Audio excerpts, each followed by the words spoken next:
Hello, in this week's story, a cybersecurity expert commits what he thinks is the perfect murder, but his victim copes with death surprisingly well.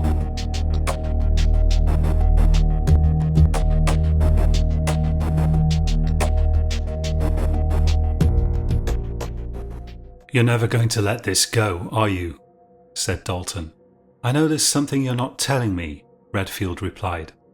"I can tell when you're lying, even if I couldn't when a scientist of his stature hangs himself for no reason and the police try to claim he was depressed when all his colleagues say he was afraid of something. It's obvious a cover-up is going on." Dalton sighed. "Look," he said, "there are things I haven't told you. That's true. You're right. I admit it. But they're not what you think. If I were to tell you and people were to find out I'd told you, I'd lose my job." They were sitting in Dalton's office in Scotland Yard. Dalton sat behind an impressively large desk, while Redfield had perched herself on the edge of a grey plastic chair, facing him. "Tim, it's me," she said. "Tell me what you know. I can keep a secret. Look at you, you're itching to tell me something. If you report a word of it, that's the end of my career.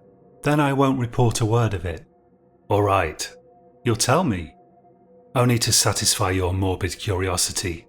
And because, well, it's one hell of a story. I'm all ears. The first thing you have to know is, he didn't hang himself." "I knew it. He cut his own neck open with a Stanley knife." The smile dropped from Redfield's face. "You're kidding," she said. "I'm not kidding. You should have seen the mess he made. It took him 5 attempts to hit the jugular. He was no biologist, that's for sure. There was blood absolutely everywhere. We even thought he'd been murdered at first. There were plenty of people who wanted to murder him. Russians, Iranians, Hamas, Hezbollah. They all wanted him dead, and with good reason. Half of MI5's intelligence gathering capability is down to his work.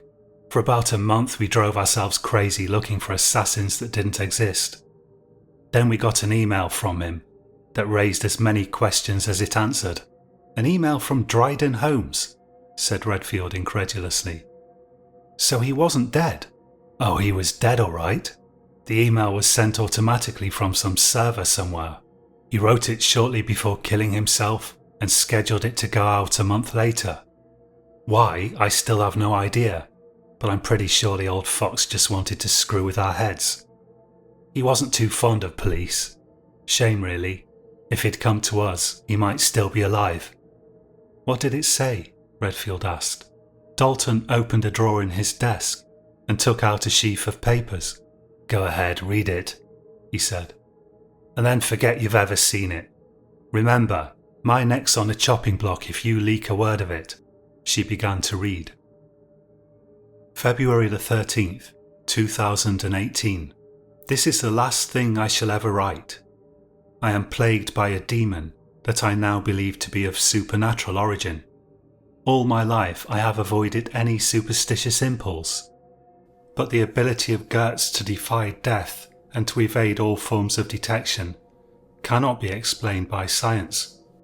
I now have no doubt that the man was involved in occult practices, the nature of which defies my imagination. I am a man of science. I have believed only in logic and evidence. Yet now it is clear to me that there are forces at work in this world that lie beyond my comprehension. I vividly remember the day the council moved that accursed individual into the house next to mine. Had I known the house next to mine was used for social housing, I would never have bought the place. In fairness, the woman who previously lived there with her 2 children never caused me any problems. I found her perfectly amicable. The problems only started when she moved out and Goetz was placed there. I wonder if his placement may even have been due to some covert foreign influence, perhaps from the Russians. I awoke one morning to the sound of the most awful music. I hesitate to even call it music. It seemed to consist of a man shouting over a thudding drumbeat, accompanied by an awful bass drone that sounded like wood being sawn up. I went round to confront him wearing my dressing gown. No, confront is the wrong word. I went round to simply ask him politely to turn the awful racket down. I banged on the front door and at first he didn't answer. Probably he couldn't hear me. I rang the bell and banged the door again. I tried tapping the window and then I went back to banging the door and ringing the bell. After about 5 minutes of that, coupled with some shouting to try to draw his attention, the oaf finally opened the door and said, "What?" in the crudest possible manner. He was about 35 years of age and his face was covered in tattoos, including a symbol of hate on his neck. Mixed with the tattoos was a hideous acne rash, which I don't doubt was caused by drug use. His head was completely shaven and he was shirtless, wearing only jeans and boots. He was inordinately tall, I would say at least 6.5 feet, and powerfully built. The man was the most repulsive and violent-looking individual I have ever seen. I really thought we'd seen the last of his type in the 1980s, and yet there he was. I asked him if he wouldn't mind making the music a little quieter. I was extremely polite. In reply, he shouted a vile string of curses at me and slammed the door. I returned to my house rather shaken. The music, of course, if one can call it music, continued unabated. If anything, he made it even louder. I would have considered contacting the police were it not for the incident 2 years prior to that, where some deranged woman had levelled almost entirely unfounded and malicious accusations at me. The police at that time treated me with unnecessary antagonism and rudeness, and I have consequently had no desire to ever speak to another policeman since then. Had it not been for my contacts in the intelligence community, I have no doubt I would have gone to prison over those scurrilous allegations. Around 10 in the morning the music ceased, only to resume again around 6 in the evening. It continued until nearly 2 the following morning. The same happened again the next day, and the day after that, and the day after that, until finally I realised that the brute intended to subject me to this horrendous cacophony on a daily basis, with only minor variations in timing and volume. Across the road was a park, so I entertained no hope of succour from that direction. But there were neighbours on the other side of the man, a young couple of rather idiotic appearance, and I hoped they at least might put in a complaint. My hopes were dashed when, one day, I saw them conversing with this giant brute on apparently friendly terms. It's possible the hedges between they and him dulled the sound, I suppose. I put in a planning application to build a high wall between my house and his, which after 2 months was denied on the grounds that it would obscure the natural light reaching the house of my persecutor. Natural light. As if a monster like him cared for natural light. I decided to make a careful study of the man, in the hope that I might uncover something I could use to make his life more difficult. I was able to determine that his name was Trevor Gertz, a name which at first I thought suggested foreign origin, but it appeared he had been born in Coventry and had subsequently lived in Stoke. He was 32 years of age and had a substantial criminal record, including numerous prison sentences for assault and drug-related offences. As for his means of support, he survived only on government benefits, and I could find no trace of him ever having been in gainful employment. Even though he subjected me to almost unendurable noise from evening or mid-afternoon until well past midnight every day, I was able to observe him leaving the house for long periods every evening. He would go off somewhere without bothering to turn off his wretched music. I began to track his movements by various means. I followed him from a safe distance and was also able to use footage from a number of compromised security cameras to find out what he was up to. It became clear that he was actively dealing drugs and had a number of deeply unsavoury associates. I wasn't at all surprised. I tried tipping off the police and the local council anonymously, but nothing came of that, or at least they took no visible action against him. I was on the verge of selling my house when something interesting occurred. I was walking in town around 5 o'clock one day when a car slowed down by the side of the pavement where I walked. I turned to see Gertz gesturing at me obscenely from the driver's seat. As soon as I had seen him, he laughed and sped off with enormous acceleration. I was upset, naturally, but also intrigued.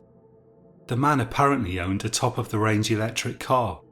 His drug deals were clearly proving more lucrative than I had imagined. That the car was electric was extremely fortuitous. Given my work in that field on behalf of a certain agency, I immediately set to work attempting to identify the car, and I was soon able to track its movements. Gertz turned out to be covering more territory than I had realized in his wanderings. He spent a great deal of time at a certain nightclub of ill repute and frequented a number of surprisingly well-appointed houses. It appeared that the picture he presented to the authorities of a petty criminal and drug addict was a cover for a rather high level of criminal enterprise. I considered making more extensive investigations into his criminal dealings, but that's not really the kind of thing I like to involve myself in. Yes, I may take credit for the assassination of a number of inconvenient politicians and businessmen in foreign climes, but there I am protected by an immense wall of digital secrecy. I possess a government-issued Glock 17 for my own protection, but I've always taken great care to hide my tracks, and I have never anticipated actually needing it. My operations are carried out remotely at the behest of intelligence agencies, and as a matter of fact, I have left Britain only twice, both times to enjoy a simple holiday. One should never foul one's own backyard. I decided simply to kill Gertz. Whatever criminal activities he may have been involved in was someone else's problem, and I decided were of little use or interest to me. Gertz kept the car in a garage a short distance away, attached to an unassuming house, where there lived only a harmless old lady. I suppose he simply rented the garage from her, or she may have been the grandmother of one of his associates. I hacked into the car's electronic brain without much difficulty, and was able to fully take control of it. Gertz, of course, was in the habit of speeding whenever he thought he could get away with it. He often travelled on a certain 2-lane main road, frequently exceeding 90 miles an hour. No one would be surprised by his death. That particular road happens to have a curve in it, where accidents are common. Around there are several speed cameras, and the road is festooned with warnings telling drivers to slow down. I waited until he was driving one day within the speed restricted section. He obeyed the speed limit there, oddly enough. He wasn't as stupid as he looked. Actually, I suspect his previous petty run-ins with the police may even have been part of his cover. He deliberately portrayed himself as a petty criminal of no intelligence in order to throw the police off the scent of a far more elevated degree of criminal activity. Or perhaps I'm being too generous. Regardless, he was smart enough not to get caught by the speed cameras. At home in my study, I assumed control of the vehicle and gradually increased the speed until the vehicle was travelling at 120 miles per hour. I only wish I could have watched his reactions, but the car had no functioning internal camera. I could tell he was feverishly turning the steering wheel this way and that, and forcing the brake to the floor in a desperate attempt to slow down, but it made no difference at all. I made the car weave around the other traffic, with no regard for traffic rules at all. Finally, the car reached the bend. How I wish I could have seen the terror that must undoubtedly have been on his face. I swung the car over to the right-hand lane, then turned it abruptly into the crash barrier on the left. The video feed was interrupted almost immediately, but I could tell from various internal sensors that the car flipped over completely, leaping spectacularly over the barrier, and began to roll down the hill on the other side. Then the data feed was cut. I put my hands behind my head and leaned back in satisfaction, in spite of the awful pounding beat that was still booming from Gertz's house. The music ceased the next morning, when I observed police milling around the house. For several weeks I enjoyed the most sublime peace. Believe me, the chances of anyone ever tracing Gertz's death to me were absolutely zero. My happiness was restored. There was nothing particularly unusual about the operation for me, except that I had performed it on my own behalf. Other than that, it was all in a day's work. I enjoyed reading about the accident in the news media a few days later. No one else had been injured in the accident, which didn't really matter to me either way, but it was a bonus, I suppose. The news said certain illegal substances had been found in Gertz's bloodstream, and an amount of alcohol only just below the legal limit. The police surmised the driver had simply been speeding and had lost control. None of this was a surprise to me.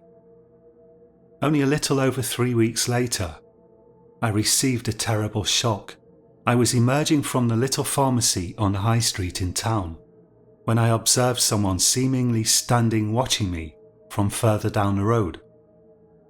I recognized that horrible face and its accompanying massive body immediately. It was Gertz. There could be no doubt about it. I stared for a second, dumbfounded, and then took off my spectacles and rubbed my eyes. When I looked again, he was gone. I was somewhat shaken by the experience, but put it down to overwork. Gertz was dead. There could be no doubt at all about that. The newspapers said he was dead, and no one could possibly have survived such a horrific accident at such enormous speed. At home I allowed myself a glass of Chianti, and once the wine had soaked into my blood, I even laughed about it. Shaking my head and marvelling at my vivid imagination, I resolved to take more care over getting a proper amount of sleep in the future. A week later, I was walking through the town, immersed in an annoying crowd who were filtering into a side street that leads to the green, when I was roughly pushed by a man walking past me. He had banged into my side quite deliberately. My blood ran cold when I saw his stature and what he was wearing. I froze and stood watching him. As I watched, he turned and smiled at me with a leering grin. It was him again, Gertz. Almost immediately I lost sight of him in the crowd, and I rushed forward, weaving through the people, saying, "Excuse me," over and over again. But by the time I emerged from the side street and stood facing the green, it was apparent that Gertz had disappeared. Still, I was sure his appearance had been nothing but hallucination, but now I was worried about my mental state. It isn't normal to hallucinate dead people pushing into oneself. The next time I saw him was even more chilling. I looked out of my window one evening to see him standing watching my house from the park.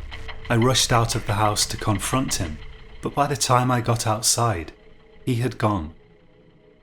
After that, I added 4 security cameras to the 3 that already surrounded my house, including one facing the park. I also loaded my Glock and placed it in the drawer of my desk. If he came for me, I would be ready for him. I began to research Gertz's early life. I wondered if it was possible that he had a twin, but I could find no indication of any such thing. Gertz's birth had been recorded in a normal way, and there was no indication that his mother had given birth to a second Gertz. I then had to consider whether I might not be the subject of a psychological operation, perhaps carried out by the FSB or the Iranian Ministry of Intelligence. It was impossible to be sure, but all my computers appeared to be absolutely secure. I procured a tracking device. It was about the size of a postage stamp and could be stuck to Gertz's clothing if he ever happened to bump into me again. I bought a shot dummy, dressed it like Gertz in an idiotic old leather jacket, and practiced seamlessly pulling the device from my pocket and attaching it to the jacket. After some experimentation, I found that if I kept it underneath my watch, I was able to pull it out and attach it in under a second. Once attached, it blended inconspicuously with the fabric of the jacket. The element of surprise would be the key problem to overcome. I was inclined to freeze whenever Gertz appeared. I made up my mind that from then on, I would expect Gertz at each and every moment.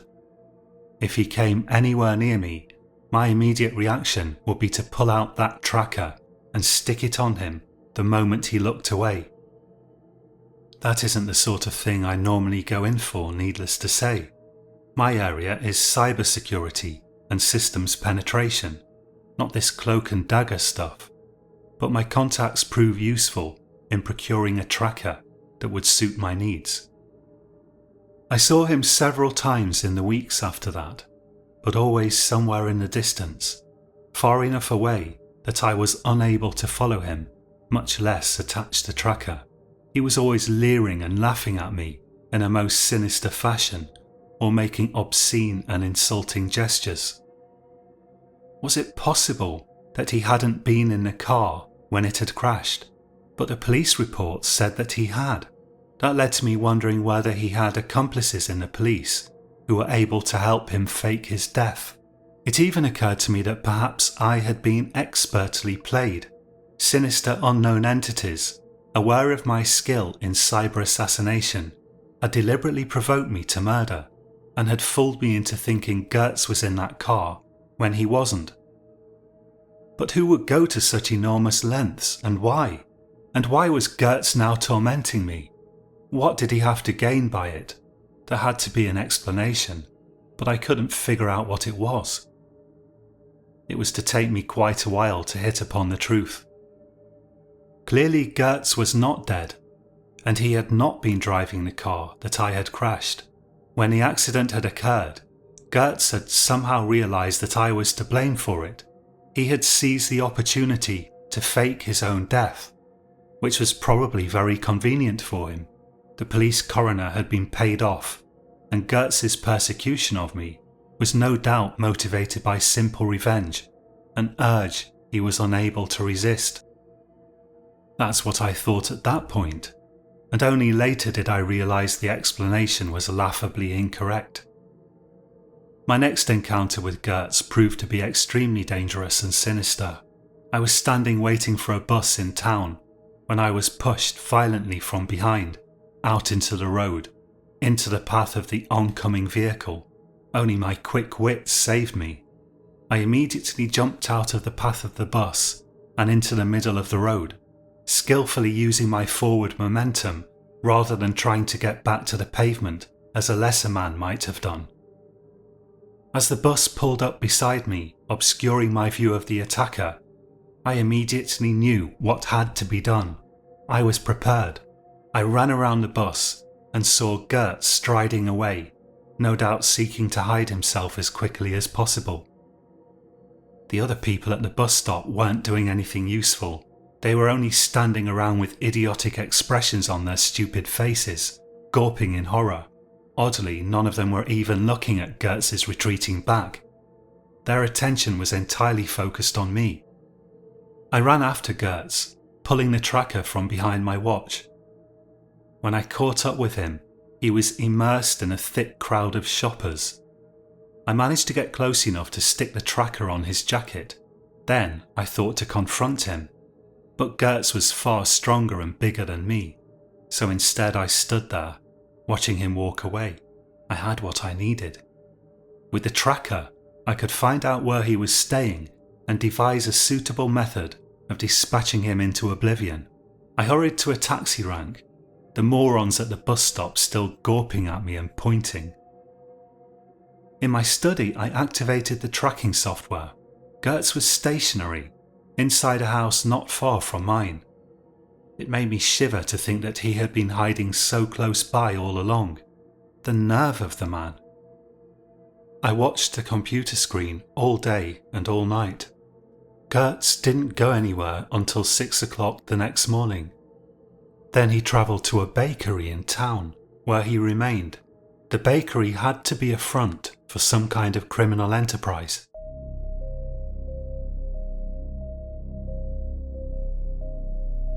I immediately walked into town, taking with me a handheld device that could be used to precisely locate the tracker, along with my Glock. When I walked into the bakery, my heart was pounding. I knew that in the back somewhere, Gertz was up to some nefarious business. I queued up with the customers while I tried to decide what best to do. By the time I had reached the front of the queue, I had decided to simply barge into the back and kill Gertz then and there. When the police realised I had killed a man who was already dead, they would surely understand that I was not an ordinary murderer. Almost certainly, I could call upon my contacts to help bail me out and avoid any criminal trial. I was willing to risk a few months in jail to dispatch Gertz once and for all. The woman at the counter asked me what I wanted, which caught me off guard, interrupting my thoughts. "A sausage roll," I replied. "Anything else?" she said. At that, I opened the hinged wooden countertop that barred my way and ran into the back of the bakery. The woman shouted after me, "Hey, you can't go in there." In the back I found a man taking pastries from an oven. "Are you okay, mate?" he said. "Can I help you?" Using the handheld device, I quickly located the tracker. It was stuck to Gertz's jacket, which was hanging among some other coats. Then Gertz had to be there, but where? I searched the back room thoroughly, but there was no sign of Gertz. All I could find was a walk-in refrigerator full of frozen goods for baking, and a store cupboard. "Where is he?" I said to the man. "Where's who?" said the man. "Gertz," I said, and I pulled out the Glock. The man turned pale. There's no one else here," he stammered. "It's just me and Karen." "I know you're lying," I said, but I could do nothing about it, so I put the gun away in my jacket and walked out the back door. Before exiting, I turned and said to the man, "If you tell anyone about this, I will come back and I will kill you." "I won't tell anyone," said the man. He was pale as death.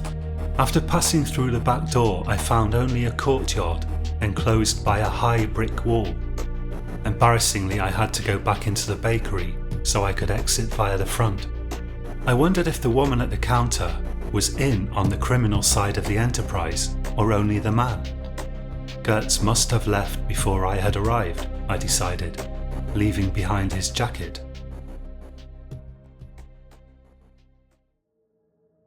At home, I continued to monitor the tracker. At 6 in the evening, Gertz, or at least the jacket, went back to the house nearby, apparently taking a bus. I watched the computer screen all night again, even though I was very tired. I had a suspicion that Gertz would again leave the house at 6 in the morning, so at 5:30 I made my way to the house, taking the Glock, and watched from a safe distance. At 6 o'clock the door opened, and for a moment I thought I saw Gertz. But then I realised I was looking at the man from the bakery, wearing Gertz's jacket. I had been played. Gertz had loaned his jacket to the man to throw me off the scent. Obviously he had discovered the tracker. I went back home and tried to sleep in a state bordering despair, but I wasn't able to sleep at all. I finally understood, beyond a shadow of a doubt, that I was dealing with a formidable adversary. Gertz was inordinately smart and probably well connected with criminal groups and possibly even foreign intelligence agencies. By the morning, a conviction had formed itself in my mind. The very next time I saw Gertz, I would have to kill him by whatever means necessary. That was the only way to deal with him. I took to carrying the loaded Glock wherever I went. When I worked at my computer, I carried it in a holster concealed under my shirt. Gertz was a dead man. He just didn't know it yet. He had counted on my fear of the law to protect him, but he had pushed me too far. Now he would pay. I didn't have to wait long. Only 2 days later, Gertz reached new depths in his persecution of me. I awoke suddenly from a deep sleep, unaware of my reason for waking. I switched on the bedside lamp and groped around on the bedside table for my spectacles, half asleep. Suspicious, I pulled out the loaded Glock from under my pillow. Then a horrible voice spoke, startling me into full consciousness. "That won't do you any good." Gertz was sitting on a little chair in the corner of my room, which I used to prop open the door when needed. "You!" I exclaimed, and I levelled the gun at him. "How did you get in? This place is fully alarmed." "Alarms are no barrier to a dead man," he said. "You are not dead," I shouted, "but you soon will be." He laughed, a hideous, low, sardonic laugh, as if to demonstrate how little fear he had of me. I discharged the Glock into him 3 times to make sure. "No, you're wrong," he said. "I am dead, and the dead cannot be killed." I fired the Glock again and again, to no effect. "I'm leaving now," he said, "but I will return." With that, he faded and disappeared. I collapsed on the bed, trembling, and shouted in fear, "Oh God! Oh my God!" I have never been superstitious and have never believed in ghosts or spirits, but I had been confronted with clear evidence that Gertz had somehow managed to persist in the form of a demonic spirit. There could be no other explanation. I saw him as plainly as I now see the computer screen in front of me. I heard him speak, and damned if I didn't smell him as well. Gertz had a characteristic odour about him.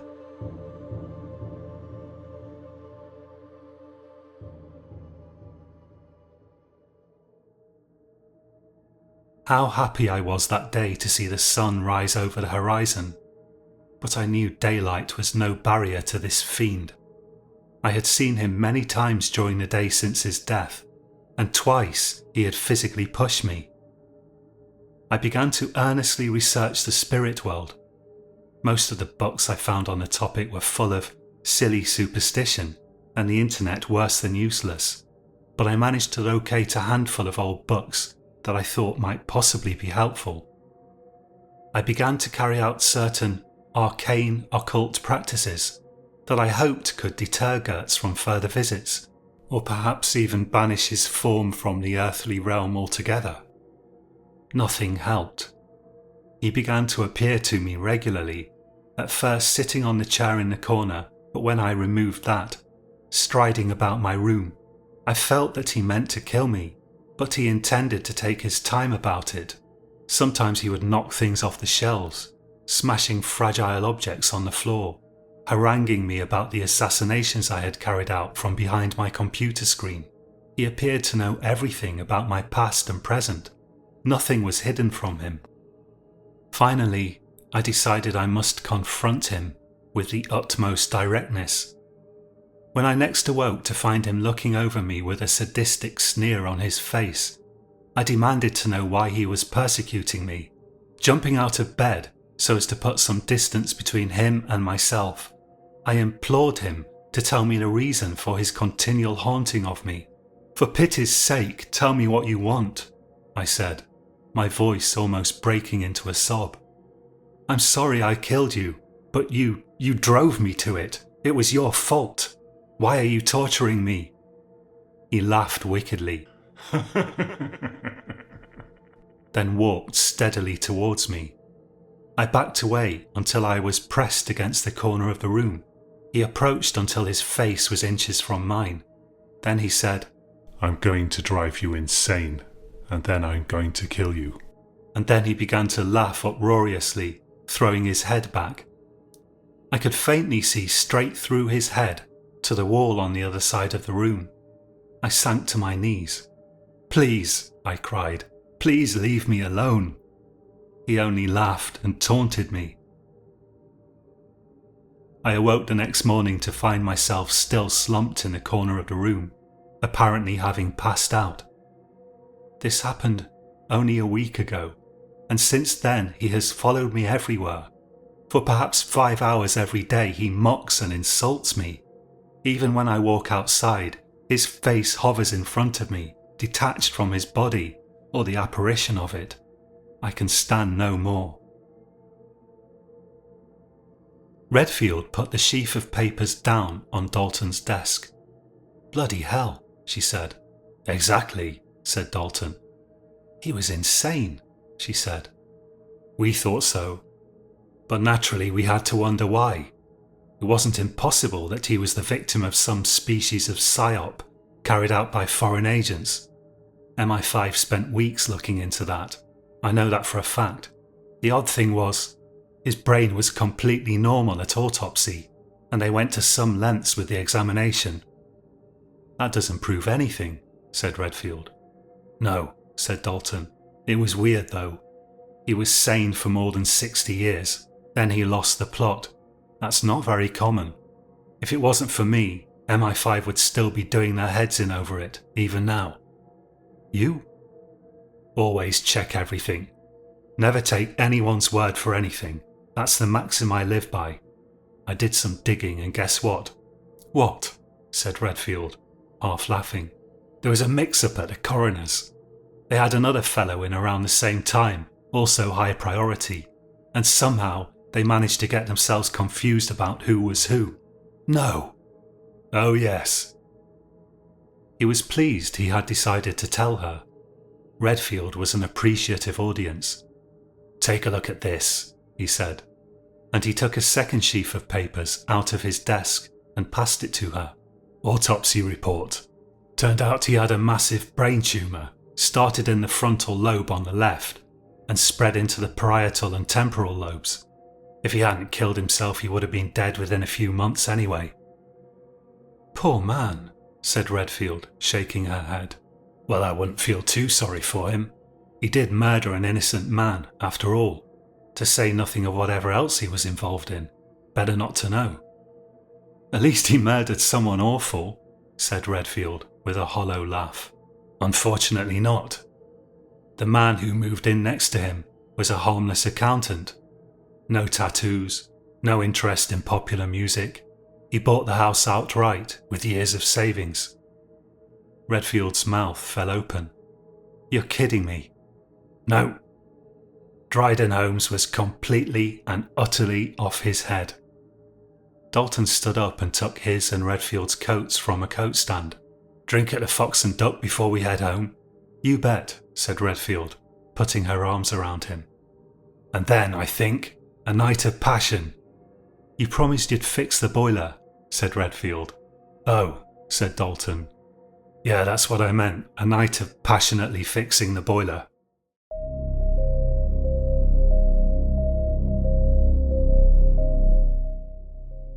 Thank you for listening. You've been listening to Science Horror. All the stories on this channel are written by me, John Purcell. If you enjoyed this story, please become a German postmodernist poet. Thank you so much. Don't forget you can read and listen to all my stories at sciencehorror.substack.com, link in the description if you're listening on YouTube. Next week I'll probably have a story for you about a man who thinks he's developed a cure for cancer. Of course, since it's me writing the story, the cure is going to turn out to be more of a curse than a blessing. Do join me again next Monday for that, and until then, sleep well.